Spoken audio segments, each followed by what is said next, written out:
नमस्कार। यह समाज नायक को खलनायक और कभी कभी खलनायक को नायक बना देता है।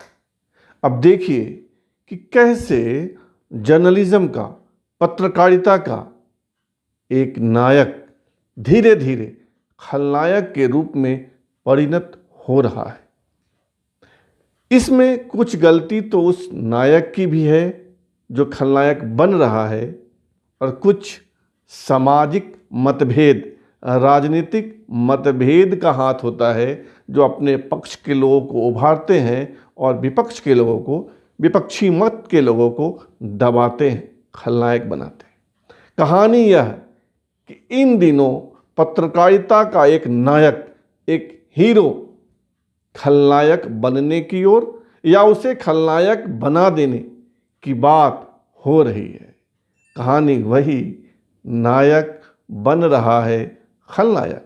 यह कौन है? यह है Arnab Goswami. Republic Bharat, Republic TV, Republic media network के मालिक और editor in chief Arnab Goswami. पूछता है भारत, अर्नब गोस्वामी नायक से खलनायक क्यों बन रहा है? 3-4 घटनाएं हुई हैं इस बीच, जिसके कारण अर्नब गोस्वामी की छवि पर असर पड़ रहा है, उस पर नकारात्मक प्रभाव पड़ रहा है। पहली बात तो जिस तरह रिपब्लिक भारत ने और अर्नब गोस्वामी ने सुशांत सिंह राजपूत मौत मामले में बढ़ चढ़ कर भाग लिया, बढ़ चढ़ कर उनके दोनों चैनल हिंदी और अंग्रेजी ने इस मुद्दे को उठाया, उससे समाज का एक वर्ग, राजनीति का एक वर्ग अर्नब से नाराज हुआ और अर्नब के खिलाफ नेगेटिव प्रचार किया गया। अर्नब की पत्रकारिता कैसी है? अर्नब अच्छी पत्रकारिता करते हैं, अर्नब बुरी पत्रकारिता करते हैं, इस पर हम नहीं बात कर रहे हैं। हम बात कर रहे हैं अर्नब के पक्ष और विपक्ष की। जिस तरह सुशांत सिंह राजपूत के मामले में अर्नब ने हस्तक्षेप किया, उससे एक तबका अर्नब से नाराज हुआ और अर्नब के खिलाफ नेगेटिव प्रचार हुआ। वही अर्नब गोस्वामी जिसने टेलीग्राफ से पत्रकारीय जीवन की शुरुआत की, टेलीग्राफ से टाइम्स ऑफ इंडिया में आए, टाइम्स ऑफ इंडिया से एनडीटीवी में गए, एनडीटीवी से टाइम्स नाउ में गए और टाइम्स नाउ का एडिटर इन चीफ बनने के कुछ साल बाद अपनी कंपनी खड़ी की, अपना मीडिया नेटवर्क खड़ा किया और हिंदी अंग्रेजी में उनका आर भारत, रिपब्लिक भारत समाचार चैनल है। सुशांत सिंह राजपूत के बाद उनका नाम टीआरपी घोटाले में आया कि उन्होंने एक संस्था को, एक व्यक्ति को पैसे देकर अपने चैनलों की टीआरपी बढ़ाई। टीआरपी मतलब टेलीविज़न रेटिंग पॉइंट्स, जिसके आधार पर यह मापा जाता है, यह तय किया जाता है कि इस चैनल को या उस चैनल को कितने लोग देखते हैं, नंबर 1, नंबर 2, नंबर 3, नंबर 4 पर कौन चैनल है। ये टीआरपी कहते हैं इसको, और इसको एक संस्था मापती है जिसका नाम है बार्क, BARC, बार्क। मैं बताऊंगा बार्क के बारे में भी। बहरहाल सुशांत सिंह राजपूत के बाद टीआरपी घोटाला, टीआरपी घोटाले से पहले एक और इंटीरियर डेकोरेटर की कथित आत्महत्या में अर्नब गोस्वामी का हाथ मानना और मुंबई पुलिस के द्वारा उनकी गिरफ्तारी कि अर्नब ने इंटीरियर डेकोरेटर के बकाया पैसे नहीं चुका है, इसलिए अर्नब गोस्वामी के पैसे न देने के कारण उस इंटीरियर डेकोरेटर ने आत्महत्या कर ली। तो पहले सुशांत सिंह राजपूत, फिर इंटीरियर डेकोरेटर की मौत, फिर टीआरपी घोटाले में आना नाम कि उन्होंने पैसे देकर टीआरपी बढ़वाई अपने दोनों चैनलों की। और अब एक नया मामला आया है कि अर्नब सब जानता है, अर्नब को सब पता है। पिछले 2 दिन से कुछ स्क्रीनशॉट्स, व्हाट्सएप चैटिंग का स्क्रीनशॉट दौड़ रहा है सोशल मीडिया पे, और बताया जा रहा है कि यह अर्नब गोस्वामी और बार्क के पूर्व सीईओ क्योंकि टीआरपी घोटाले के बाद उनको इस्तीफा देना पड़ा बार के सीईओ को। उनका नाम है पार्थो दास गुप्ता, जिनकी गिरफ्तारी का वारंट भी निकल गया है और वो अस्पताल में भर्ती हो गए हैं आईसीयू में कि शुगर लेवल बढ़ गया है। तो व्हाट्सएप चैटिंग का स्क्रीनशॉट्स वायरल हो रहा है, स्क्रीनशॉट वायरल हो रहा है, जिसमें बताया गया है कि ये पार्थो दास गुप्ता और अर्नब गोस्वामी के बीच की व्हाट्सएप चैटिंग है। यह चैटिंग 500 पन्ने की है।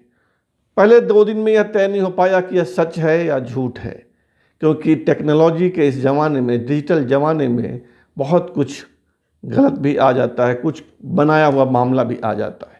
लेकिन अब मुंबई पुलिस के एक अधिकारी ने कह दिया है कि यह 500 पेज, लगभग 500 पेज की चैटिंग का हिस्सा है जो हाई कोर्ट में चार्जशीट के साथ दाखिल किया गया है।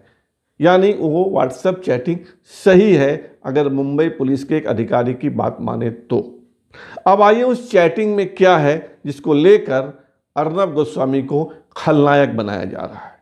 अर्नब गोस्वामी यानी R Bharat media news network जो भी है, या आर भारत चैनल के editor in chief Arnab Goswami, और पार्थो दास गुप्ता यानी पूर्व एक्स सीईओ बार्क BARC। अब बार्क को आप भाभा एटॉमिक रिसर्च सेंटर मत समझ लीजिएगा। बार्क का फुल फॉर्म है broadcast audience research council. Broadcast audience research council. इस देश के 45,000 घरों में बारोमीटर लगा हुआ है। इस देश के 45,000 घरों में बारोमीटर लगा हुआ है, जिसमें यह कैद होता रहता है कि उस घर में उस समय कौन सा चैनल चल रहा है। इसके आधार पर टीआरपी निर्धारित होता है कि नंबर 1 चैनल, नंबर 2 चैनल। तो इसी बार के सीईओ थे, अब नहीं है, अब एक्स हो गए हैं, पार्थो दास गुप्ता। पार्थो दास गुप्ता पर यह आरोप है कि उन्होंने अर्नब गोस्वामी से पैसा लेकर, रिश्वत लेकर उनके चैनलों की रेटिंग बढ़ा दी और नंबर 1 बता दिया। इस मामले में पार्थो दास गुप्ता की गिरफ्तारी का वारंट निकला हुआ है और अर्नब की कंपनी के एक अधिकारी की गिरफ्तारी हुई थी, फिर वे जमानत पर बाहर आ गए हैं। तो इसी पार्थो दास गुप्ता और अर्नब के बीच व्हाट्सएप चैटिंग के स्क्रीनशॉट्स वायरल हो रहे हैं, जिसे अब सच मान लिया गया है। यह 2019 यानी लगभग 1 साल से ज़्यादा समय पहले की चैटिंग है, आज की नहीं है। और इसको सामने लाया ऑल्ट न्यूज़ के को-फाउंडर प्रतीक सिन्हा ने, और बाद में इसको प्रशांत भूषण ने भी ट्वीट किया। अब सवाल यह है कि इस बातचीत में क्या है। इस बातचीत में 4 प्रमुख बातें हैं। एक बात तो है कि बालाकोट एयर स्ट्राइक, भारतीय एयरफोर्स ने जो पाकिस्तान में घुसकर बमबार्डिंग की थी, बम गिराए थे आतंकवादियों के अड्डों पर, पुलवामा में हमारे सैनिकों की हत्या के बाद, उस बालाकोट एयर स्ट्राइक की जानकारी पहले से अर्नब गोस्वामी को थी। यानी अर्नब गोस्वामी और इस सरकार की मिलीभगत है, यह साबित करने की कोशिश की जा रही है कि बालाकोट एयर स्ट्राइक की पहली जानकारी या बालाकोट एयर स्ट्राइक होने से पहले उसकी जानकारी अर्नब को कैसे हो गई। भाई साहब, जब कोई बड़ा पत्रकार होता है और वह सत्ता पक्ष की बात करे, यानी सत्ता के हित की बात करे, तो सत्ता वाले कुछ कुछ चीज़ें इशारों में उस पत्रकार को बता दिया करते हैं। इसको कहते हैं सूत्र। मैं चूँकि पत्रकार हूँ, लंबे समय तक मैंने पत्रकारिता की है, आज भी कर रहा हूँ, मुझे पता है कि अपने सूत्र को पाल पोस कर कैसे रखा जाता है। तो बहुत संभव है कि किसी मंत्री ने या उस पूरे मामले में शामिल किसी अधिकारी ने अर्नब को पहले उस घटना की जानकारी दे दी होगी। इसमें बात हो रही है पार्थो दास गुप्ता और अर्नब के बीच। उसमें अर्नब कहते हैं कि सरकार एक बड़ा काम करने जा रही है। पार्थो दास गुप्ता पूछते हैं क्या दाऊद की गिरफ्तारी होने वाली है? अर्नब कहते हैं नहीं, कुछ और होने वाला है, लेकिन बड़ा होने वाला है, जिसका असर चुनाव पर भी पड़ेगा। तो क्या यह मान लिया जाए कि बालाकोट एयर स्ट्राइक चुनाव जीतने के लिए करवाया गया था या पुलवामा का बदला लेने के लिए हुआ? यह तय आप कीजिए। उस स्क्रीनशॉट में यह भी बातचीत का अंश है कि धारा 370 कश्मीर में समाप्त होगा। इसकी जानकारी अर्नब को थी। मैंने पहले कहा कि सत्ता पक्ष के लोग बता दिया करते हैं कुछ कुछ बातें। कुछ और जानकारी है कि अर्नब पुलवामा में जैसे उड़ाया गया सैनिकों को, उसको कह रहे हैं कि उसी स्क्रीनशॉट्स या उस चैटिंग को लेकर कहा जा रहा है कि पुलवामा को अर्नब ने इवेंट बताया और उन्होंने भारतीय जवानों का अपमान किया। पत्रकारिता की भाषा में ऐसे मामलों को इवेंट ही कहा जाता है। तो इस आधार पे भी आलोचना हो रही है। जब हम कोई बात करते हैं, कोई रेल दुर्घटना हो जाए, तो पत्रकारिता की भाषा में कहते हैं न्यूज़ रूम में कि उस इवेंट। इसका मतलब यह नहीं होता है कि हम उस इवेंट को हल्के में ले रहे हैं। हम बहुत गंभीर होते हैं, पत्रकार भी गंभीर होते हैं, लेकिन उस भाषा में इवेंट उसको कहा जाता है। और उसी चैटिंग में कुछ और चीज़ें हैं, जैसे अर्नब पार्थो दासगुप्ता को बता रहे हैं कि ऋतिक रोशन बेवकूफ़ है, और कंगना रनौत के बारे में कहा गया है कि वो सिजोफ्रेनिया की मरीज है, यानी दिमागी रूप से अस्थिर महिला है। तो इस तरह की कुछ बातचीत है और लंबी बातचीत है। कई स्क्रीनशॉट्स हैं जो सोशल मीडिया पर वायरल है और इसको लेकर अर्नब को खलनायक बनाने की कोशिशें हो रही है। तरह तरह के विशेषण उसे दिए जा रहे हैं। अब आप तय कीजिए कि अर्नब नायक अब भी है कि खलनायक बन चुका है। क्या वह खलनायक है या यह समाज या इस समाज का एक हिस्सा उसे खलनायक बना रहा है?